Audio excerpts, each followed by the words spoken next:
வணக்கங்கள். வரும் March 15 YMCA ஹாலில் திரு அர்ஜுன் சம்பத் அவர்களின் மாநாடு நடக்க உள்ளது. அதன் தலைப்பு என்ன தெரியுமா? தமிழகத்தை மீட்போம். தமிழருக்கானது தானே தமிழ்நாடு, இந்துக்களுக்கானது தானே தமிழ்நாடு. இதில் ஒருவருக்கும் சந்தேகம் இல்லையே. ஆகவே அனைத்து இந்துக்களும் ஒன்று திரண்டு ஒய்எம்சிஏ ராயப்பேட்டாவில் கூடும்படி நான் கேட்டுக்கொள்கிறேன். காலை 6 மணி முதல் மாலை 7 மணி வரை பெரிய மாநாடு ஒன்றை அர்ஜுன் சம்பத் அவர்கள் ஏற்பாடு செய்திருக்கிறார். இந்து மக்களுக்காக, முஸ்லிம் மக்களுக்காக முஸ்லிம் பாடுபடும் போது, கிறிஸ்டியன் மக்களுக்காக பாதிரியார்கள் பாடுபடும் போது, இந்து மக்களுக்காகவும் ஒருவர் தேவையல்லவா? அதுதான் ஐஎம்கே கட்சியின் தலைவர் அர்ஜுன் சம்பத் அவர்கள் நடத்தும் மாநாடு. அனைத்து இந்துக்களும் ஒற்றுமையாக இருந்தால்தான் கிறிஸ்டியன் முஸ்லிம் தீவிரவாதிகள் நமக்குள்ளே பிரிவினையை உண்டாக்க முடியாது என்பதை அனைவரும் உணர்க. பிராமின்ஸ் இல்லாவிட்டால் எதுவுமே குவாலிட்டியாக இருக்காது என்பது உண்மைதான். அதனால்தான் இந்த கிறிஸ்டியன் அல்லேலூயா ஸ்டாலின் குரூப் பல பிராமின்ஸை வெளிநாட்டிற்கு அனுப்பிவிட்டது. சைலண்ட் கில்லர் இந்த திமுக அரசாங்கம். பிராமின்ஸுக்கு என்ன குறை? அவர்கள் எங்கு சென்றாலும் பிழைத்து விடுவார்கள். தமிழ்நாடு தான் பிராமின்ஸை வெளிநாடுகளுக்கு அனுப்பிவிட்டு 10 பைசா பிரயோஜனம் இல்லாதவர்களை வைத்துக்கொண்டு ஃபோட்டோ ஷூட்டிங் நடத்தி எங்கு பார்த்தாலும் மக்களுக்கு தலைவலி. தலைவலி இருந்தால் தேவலாம், கொலை கொள்ளை, 70 வயது மூதாட்டியை கற்பழிக்கிறார்கள்.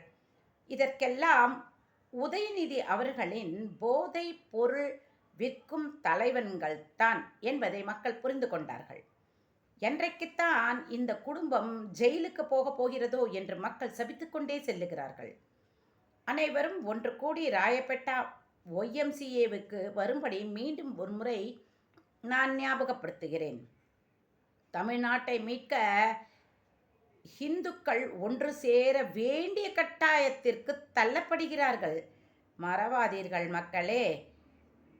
தேர்தலிலே காசுக்காக ஆசைப்படாமல் யார் யார் தகுதியானவர்கள் நிற்கிறார்கள் என்று பார்த்து வாக்களிக்க வேண்டிய கட்டாயத்திற்கும் இந்து மக்கள் தள்ளப்படுகிறார்கள். ஜோசப் விஜய் தேவையா நமக்கு? கமலஹாசன் என்ன செய்தார்? டார்ச் லைட்டால் டிவியை உடைத்து நஷ்டப்படுத்தினார். இப்பொழுது மக்களின் வாழ்க்கையையும் நஷ்டப்படுத்தி கஷ்டப்படுத்தி கொண்டிருக்கிறார். சீனியர் நடிகர் கமலஹாசனே கிறிஸ்டியன் என்பது உலகுக்கு வெட்ட வெளிச்சமாக தெரியும் போது, ஜோசப் விஜய் தன்னுடைய ஜோசப் பெயரை மறைத்து கொண்டு ஒரு கட்சியை தொடங்கியிருக்கிறார் தனது லவ்வருக்காக. அந்த லவ்வரோ 4-5 பேரிடம் சென்று வாழ்க்கைப்பட்டுவிட்டு விஜயிடம் வந்து நிற்கிறார். அதனால்தான் சினிமா மோகம் வேண்டாம். எம்ஜிஆர் காலத்திற்கு பிறகு கட்சிக்கெல்லாம் நடிகர்கள் லாயக்கு இல்லை என்பதை தமிழகம் உணர்ந்து கொள்ள வேண்டிய கட்டாயத்திற்கு தள்ளப்படுகிறார்கள். மோடி ஒருவர் மட்டும் இல்லை என்றால் இந்தியா குட்டிச்சோவர்தான்.